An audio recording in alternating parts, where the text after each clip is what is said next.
Giants schemes, Giants underrated players, Giants challenges, all things Giants coming up with Justin Penik of Talkin Giants here on the LockedOn Giants podcast. That's coming your way next. You are LockedOn Giants, your daily New York Giants podcast. Part of the LockedOn Podcast Network, your team every day.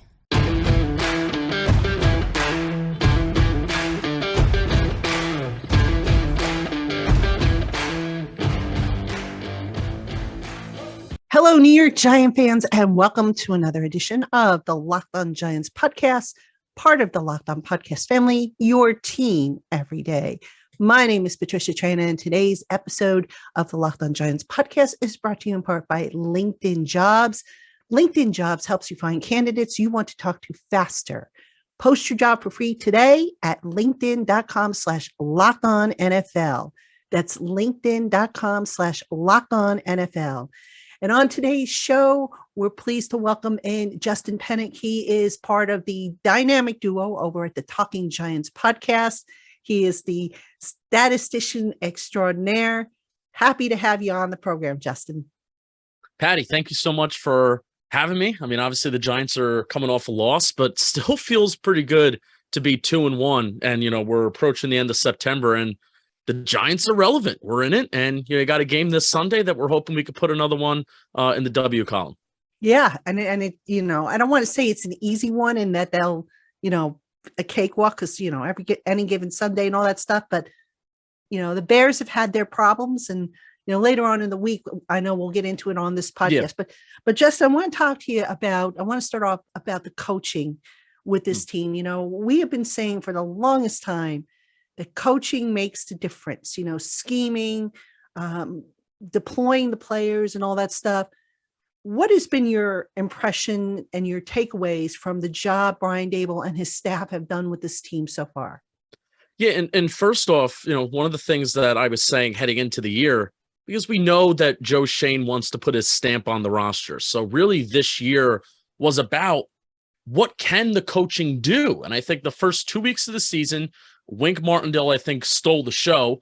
And then he had Mike Kafka in certain moments, Brian Daboll with some offensive play design that got guys wide open, like Sterling Shepard week 1, Daniel Bellinger week 2, certain times where you're getting guys scheming guys wide open. Like, whoa, when did that happen the last couple of years, right? Everything was just so tough. This year was about, how can the coaching elevate the guys that are on the roster right now? And certainly, even you look at Monday Night Football, how much kind of went wrong for the Giants. Sterling Shepard's now out. You have injuries to Kadarius Toney. You have Shane Lemieux injury. You have a Leonard Williams injury, Aaron Robinson injury. Interior linebackers are suspect, but still, it's a 7-point game, and the Giants get the ball back, and they have an opportunity to tie the game. So that's what we kind of want out of this Giants season, just to see how can this Giants coaching elevate the team. And the Giants coaching, they're going up to the task with that right now. And I'm loving it. Yeah, absolutely. I mean, the Giants were tied with the Cowboys, I think, through 3 quarters. And like you said, it came down to basically, that one touchdown, that one score. Yeah. When was the last time the Giants, kept things that close? I mean, they've been blown out in pass. So, and the thing that I like about it is the fight. This team doesn't give up. And, there's something to be said about that because, from an athlete's perspective, if the coaches are putting you in the right position to make plays and be successful, something tells me you're going to fight a little harder as opposed to somebody who just, has no clue what they're doing. Yeah. Yeah. And I think the ways in which how this Dallas game unfolded, at least the ways in which I feel like Giants fans, we speculated how they can lose the game, which is the Dallas ground game. And then Cooper Rush is integrating play action. And then the Giants offense, it'll be Micah Parsons and that Dallas front 7 kind of wrecking havoc and preventing the Giants from doing anything. That's kind of exactly how it went. But I feel like the coaches were also ready for how the game was going to transpire. According to Next Gen Stats, 53% of Ezekiel Elliott's carries had 8 or more men in the box. Dallas was also running a lot of heavy personnel, so you're automatically going to put guys in the box. But still, I mean, that's a high number of putting 8+ defenders in the box. So Wink was ready defensively for the Cowboys to run the ball. It's just that you got to stop it. Leonard Williams not being on the field. They were running outside the tackles, testing the linebackers. We know the linebackers are suspect. So Wink was kind of ready for that. On the offensive side of the ball, I charted and I counted 20 RPO / play action. I'm not really totally smart enough to really, this is an RPO, this is a play action. So as long as there was some sort of attempt to hand off the ball to the running back and Daniel Jones pulls it out, I counted it as an RPO / play action. So out of 37 pass attempts plus some of the scrambles that Jones had, 20 of them were RPO play action. So even if you give Jones just a split second longer of the defenders thinking that maybe a run is coming before all those edge rushers and those defensive linemen can just crash down on that quarterback, it helps. And Mike Kafka got Daniel Jones out of the pocket too. All those scrambles, all those play actions, rollouts, etc. So they were prepared for what was going to go wrong. It's just that Dallas still capitalized on some of the weaknesses that the Giants have. So again, coaching, I'm loving it despite even that Monday Night Football loss. All right, so then let's drill down a little bit here on offense. The Giants have been outscored in the first half of games. They've gotten off the slow starts. What do they need to do, in your opinion, to maybe get some of those points that they're leaving out on the field? Or is it just a matter of the execution? It's always going to be a matter of the execution, right? But really, especially execution on first and second down. I mean, just all season long, third and long. I want them to continue to throw the ball on first and second down. Whereas if you have third and shorts, this is where Saquon Barkley can really shine, because maybe if you're running out of the shotgun, then there's less guys in the box. And then that's where Saquon Barkley can get a crease and he can get a hole, or even second and shorts. But first and 10, utilizing the quick passing game where Jones right now is the quarterback that has held onto the ball the highest time to throw in the National Football League. And that's been a stat that's been widely talked about and kind of widely debated. I'm like, is it good offensive line? Is it on Jones? I simply think that's not a great thing that Jones is the highest QB with the time to throw in the NFL right now, because that means that nobody's open. And it also means that if he's being pressured, he's got to scramble and he's got to roll out. He's got to roll out to his right, roll out to his left. So execution on first down, second down as well.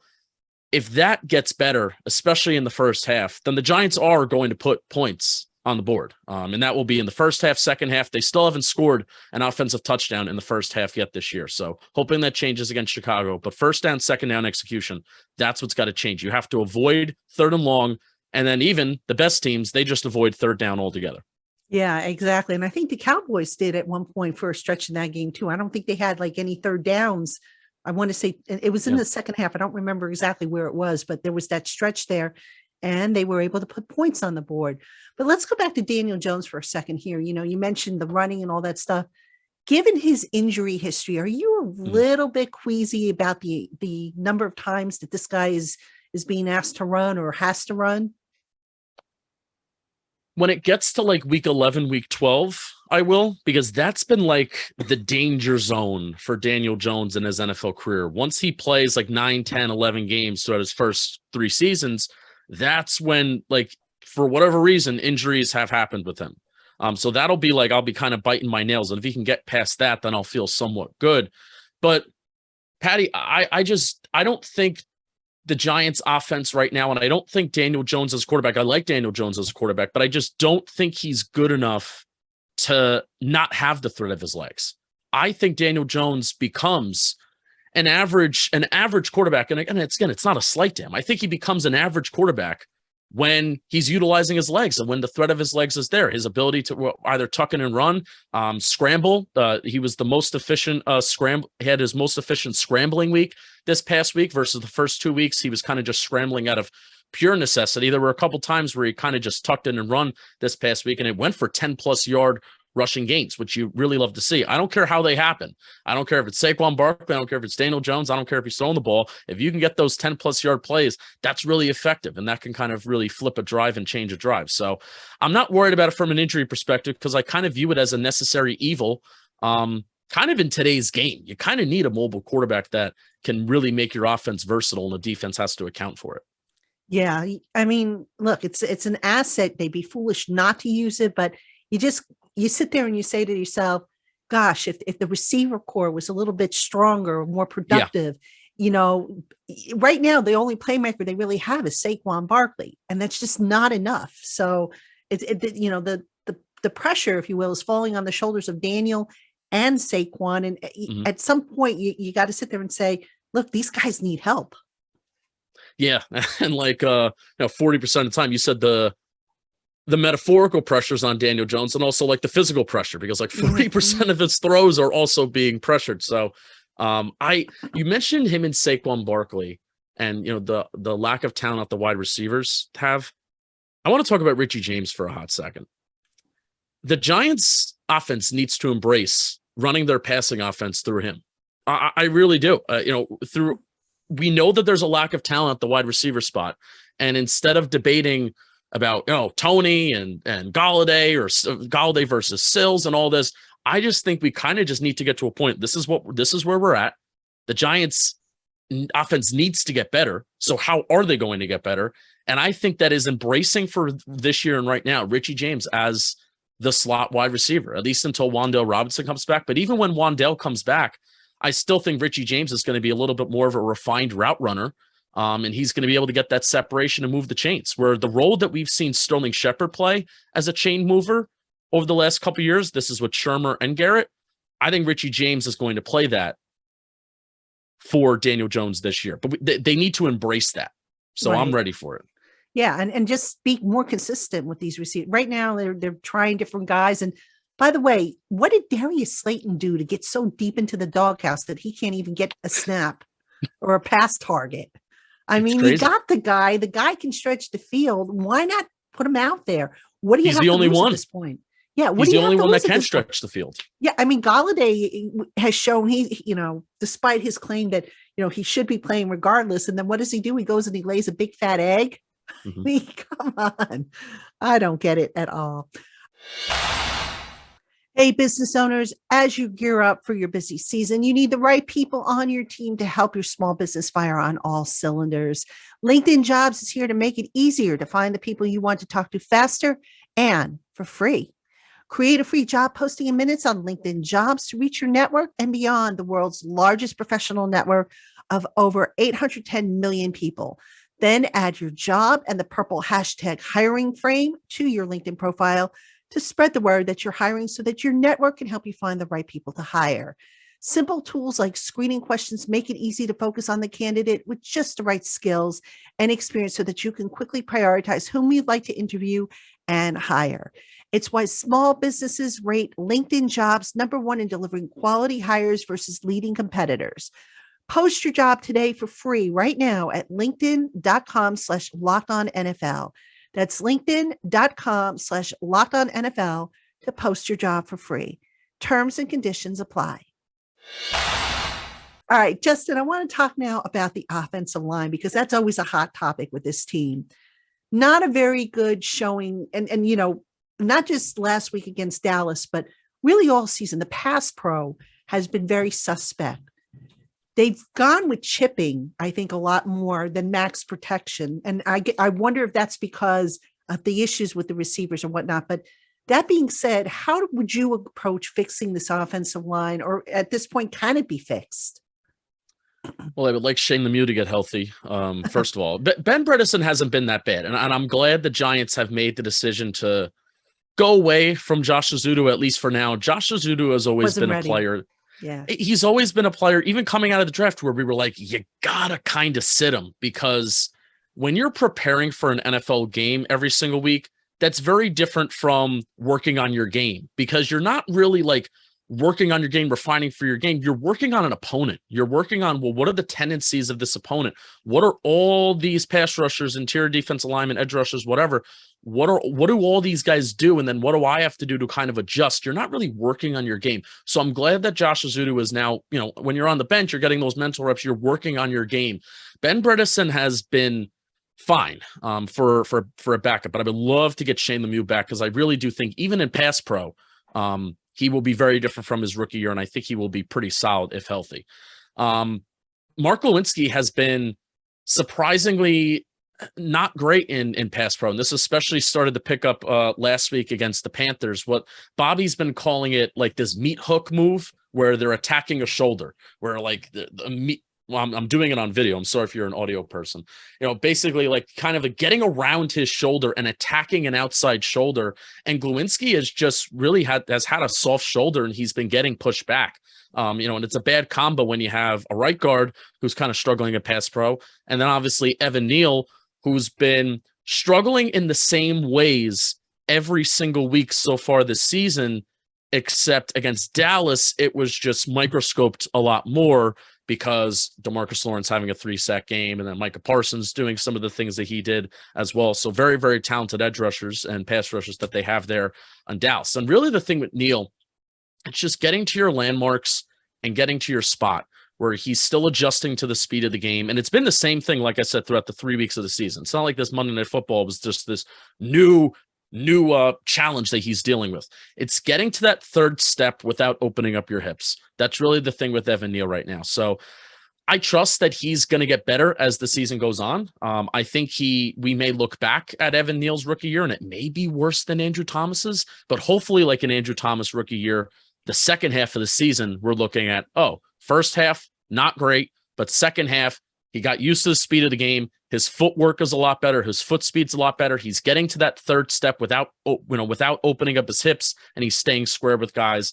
And Andrew Thomas has just been awesome. So yeah, he's been like the best tackle in football to start the year. You haven't spoken about the center though, John Feliciano. Yeah, I think Feliciano's been fine. I really like when you look at the interior pressure that's come from the first 3 weeks of the season. When we talk about that, I don't think it's really come from him. I don't think Feliciano has been an issue at all. So I've been pretty pleased with how Feliciano's played. All right, but still the question remains, the pass pro what do you do? What do you do? I like I said, I think on Monday night they tried chipping, and a couple times you can make the case that the tight ends, what the heck were they doing? Yep. You had Matt Breida trying to chip a Dallas defender, which didn't really work well. So do you go to max protect, or, what do you do? Or do you say, okay, Evan, you're a rookie until you get your feet underneath you. We're going to give you help all the time. Is there an answer at this point? Yeah. And it's even a combination. It's a team game, right? And I think it's a combination of wide receivers too, where I think they want to utilize the quick game at times, but if guys aren't getting open and Daniel Jones is holding onto the ball and there's nowhere to go, then he's going to have to scramble. And then, when he holds onto the ball, the pressure rate is automatically going to go up because that's just how it works in the NFL. The longer you hold onto the ball, the more likely you're about to be pressured. So really, Patty, at least what it comes down to my brain, guys got to win. Like Mark Lewinsky has to stop being attacked on his outside shoulder, and he kind of has to anchor down. Evan Neal, you got to get to that third step without opening up your hips, like I said. So for me, it's not one of those things where I'm like, the Giants need to do this to prevent it. Guys up front got to win their battles. And as long as Andrew Thomas is anchoring down the left side, because that's the most important thing, left tackle is the second most important position in football. And if Andrew Thomas is doing what he has to do, then I'm not really drastically changing the offense, because I actually thought that it moved the ball the best against Dallas, despite the offensive line giving up so much pressure. Well, I think they started to move the pocket a little bit, right. roll the pocket right. a little bit, which sometimes that can help as well. If you, reset the launch point for the quarterback. And the way to do that is to slide the pocket around a little bit, maybe run some boots. And they started to do that against Dallas. Yeah, like I said, 20 RPOs and play actions that they did out of 37 pass attempts. Mm-hmm. And they probably did that in anticipation of the pressure and maybe the weaknesses that they might have been concerned about. So, all right, let's flip over to the defensive side of the ball and the job that Wink Martindale has done with this unit. Basically, I think there's a lot to like.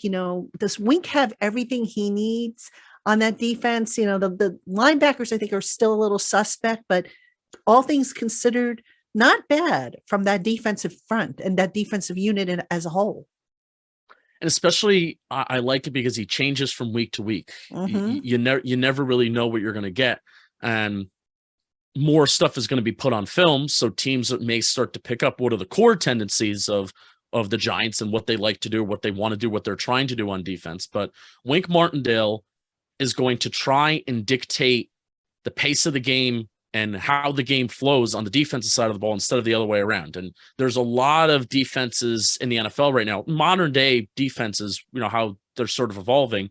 The Ravens are definitely doing this now with their new defense coordinator. Patrick Graham evolved to this last year with running more too high. Brandon Staley does this. Cowboys even started to transition to this year with Dan Quinn. They're running a lot more too high. But when you run that too high scheme, it kind of, if you don't have the pass rushers to really get home and dictate the tempo of the game, then you're kind of just allowing things to happen in front of you, and you have to prevent yards after the catch and stuff like that. So that's kind of like the modern vision for an NFL defense, is that too high, prevent the explosive play.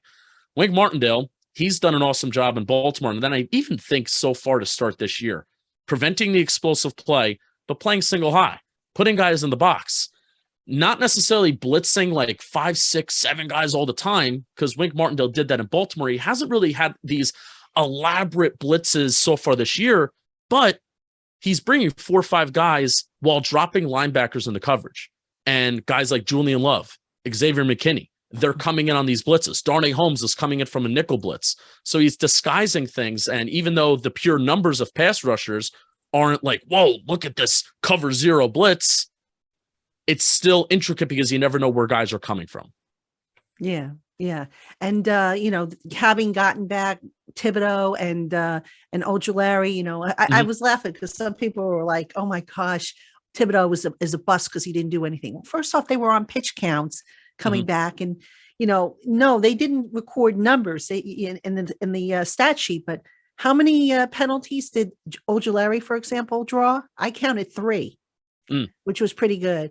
And Thibodeau, once he goes full blast and isn't on a pitch count, just his mere presence on the field, I think, could potentially, create some pick your poison type things for opponents to go in. Cooper Rush had a very quick trigger too, where there was one particular Kayvon Thibodeau move where he went outside to inside, and it was a beautiful little swim rip move that he had.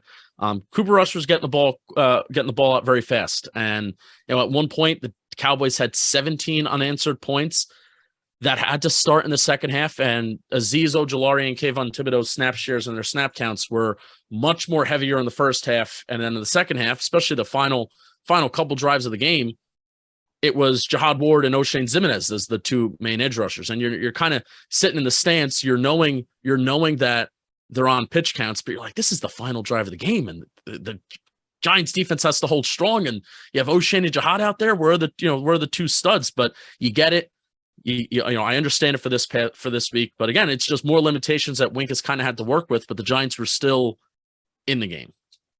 Yeah. I mean, and the defense for what it's worth, I mean, obviously the strength of the team. I don't normally ask about this, but this has been bothering me, as long as we're talking about units. What does Thomas McGahee have to do to get these guys to maintain lane integrity on coverages? I mean, this is every week, it seems.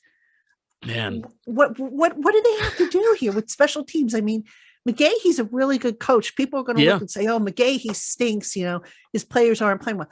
No, I mean, lane integrity has just been awful on special teams.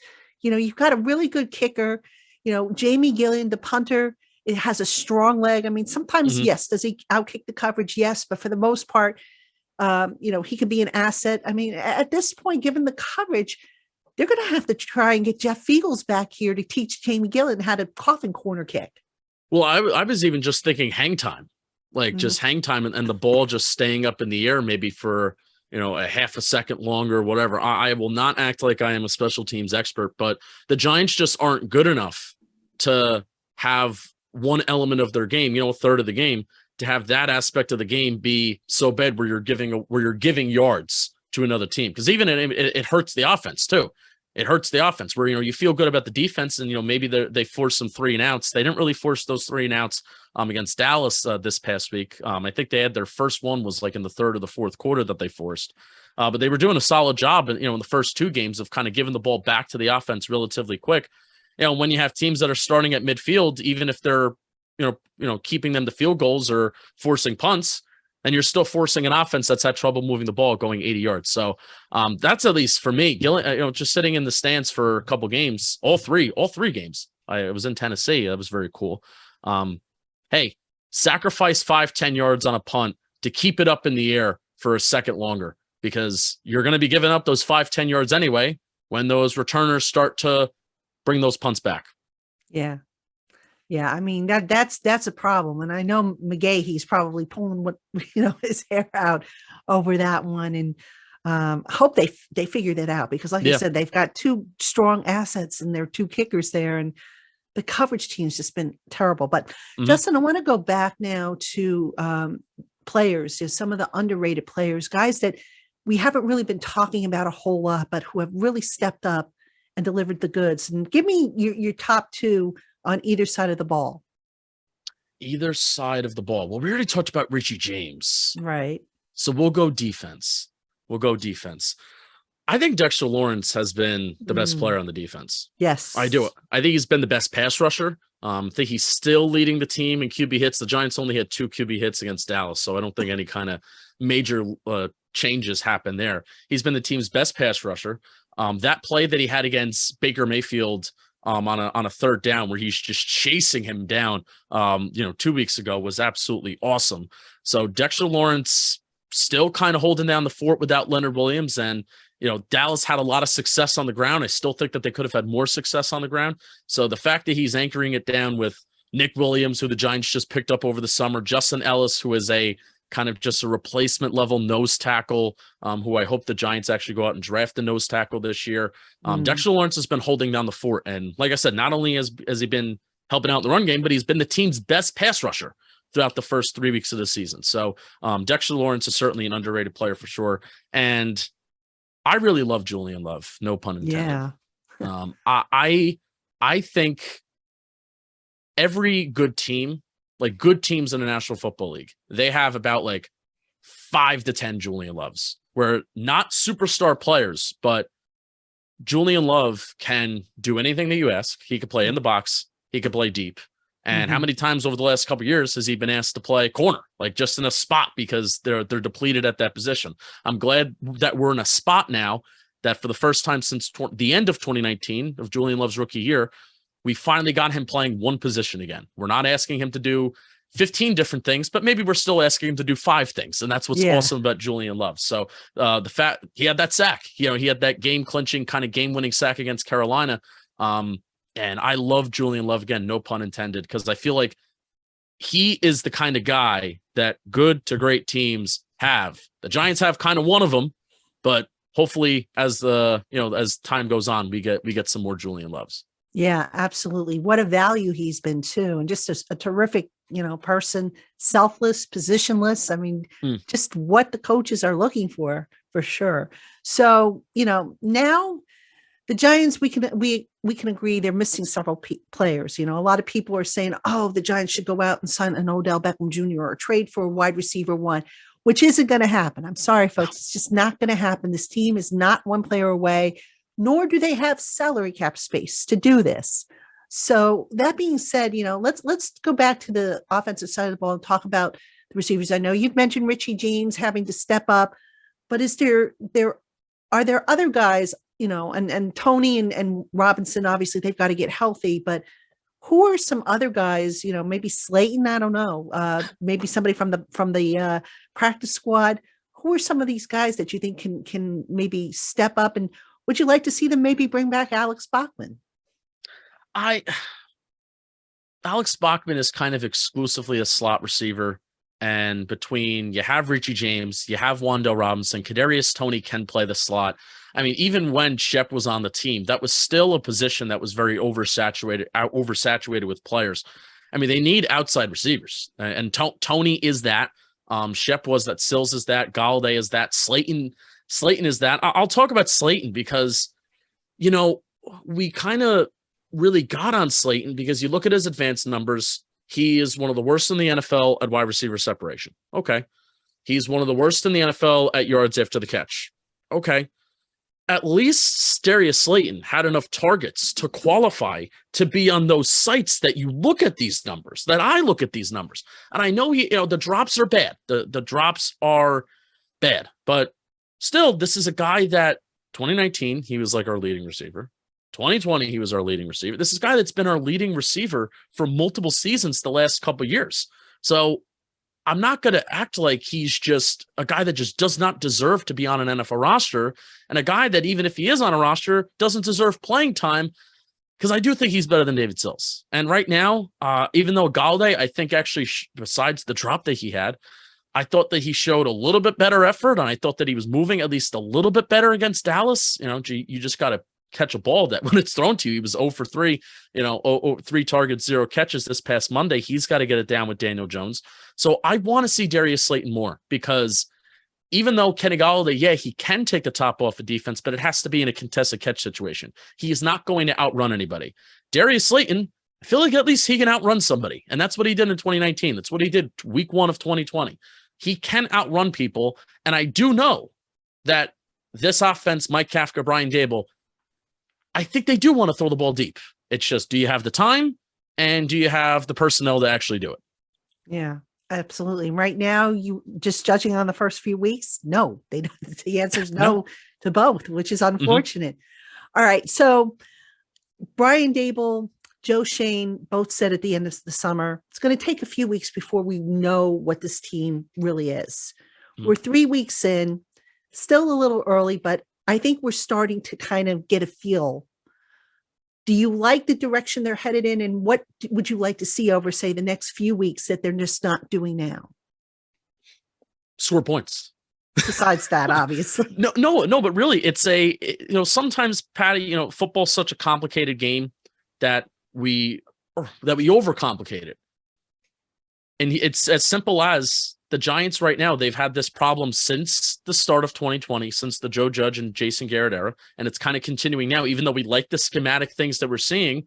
Well, you look at results wise and efficiency wise, it's the same. And I'm not saying, oh, that's on Kafka, it's on Dable, it's on this, it's on that. It's just the way that things are right now. So I want to see them have a high scoring output game, even if it's in a loss. That is what I want. That is what I want to see. I want the Giants to beat the bad teams that they have on their schedule and compete with the good ones. Dallas, even though it was without Dak Prescott, that roster is still really talented. People were kind of clowning on the offensive line a little bit. Tyler Smith looks a lot better than people thought. Jason Peters is now the guard over there. So that is still I take that offensive line over some of the guys that we have now, unfortunately. So, Dallas is a good team despite Dak Prescott. The Bears they have coming up this week, they're a bad team. Let's go home, beat them again. So really, I want to have a Philadelphia Eagles season last year. They lost to good teams. They beat their bad teams. And the Giants certainly have a good amount of bad teams on their schedule. After the Bears, it gets kind of tough for a couple weeks there, but compete. That's what I want to see. Yeah. And listen, to their credit, they have been competing. They have been. I mean, I think we could point to games last year when it was pretty clear that guys were just kind of mailing it in. You don't see that right now. Record wise, I know I predicted 8-9. I said I didn't think they were a playoff team this year because they're missing a lot of stuff. Give this regime another offseason, another good draft, a healthier salary cap situation. And I think Shane will get this team, to maybe a Philadelphia Eagle aspect, next year, depending what happens, of course, with the quarterback situation, which is, a whole nother topic, what they're going to do there. I mean, right now, though, and I know this is going to be a very unpopular opinion, but Daniel Jones hasn't done anything, in my opinion, to not warrant another contract. I mean, I don't think I would franchise him. I've been saying all along that I would give him a deal kind of similar to what Derek Carr got in terms of structure and maybe, salary cap hits and whatnot. But right now, I don't think we can say in all good faith that Jones has totally blown it to where he doesn't deserve a chance to come back next year. Yeah. And really what it comes down to, at least for Jones this year, because there's been, 2019, we looked at, the good statistical rookie season that he had, obviously outside of the fumbles and some of the interceptions. Oh, well, 2020. Well, he started to play better, but the results didn't show it. First couple weeks of the 2021 season, you had national NFL people saying, look at how well Daniel Jones is playing, but still you're not scoring points. You're not winning games. Ultimately, at the end of the day, this year, I think the only kind of culture that matters and the only kind of performances that matter is by winning games. And I don't believe that you get better by losing just because of draft positions. I mean, how often have you seen, certain coaches kind of start their tenures? This is, McDermott with Buffalo. This is Andy Reid with the Chiefs. This is Sean McVay with the Rams. I mean, even though they haven't had their own preferred QB1 answers to maybe start all those regimes, this even includes, I think, Kyle Shanahan too, bumped up the 49ers record from his first year to the year before. You start rebuilding your team by establishing a winning culture, not by losing, getting a quarterback that you want, and then, now we're going to go. So let's win some games, Patty. And if Daniel Jones is a part of that, and especially if he is the reason why we are winning those games, then let's roll and let's see where we are with him in the future. Yep, absolutely. All right, Justin, great stuff as always. You can find him and the other half of the dynamic duo, Bobby Skinner, over on the Talkin Giants podcast. Always great having you on, Justin. You're just a wealth of knowledge. I really enjoy talking ball with you. Thank you. Thank you, Patty. Be well. We'll talk soon. Yes, absolutely. All right, Giant fans, thank you for tuning in, making us your first listen of the day, or if watching on YouTube, your first watch of the day. Check us out tomorrow. Lauren Cox, host of the LockedOn Bears podcast, will be on with me as we do crossover Thursday to get you ready for this weekend's game against the Chicago Bears. For Justin Penik, I'm Patricia Traina. Have a great one, Giant fans, and we will talk to you soon.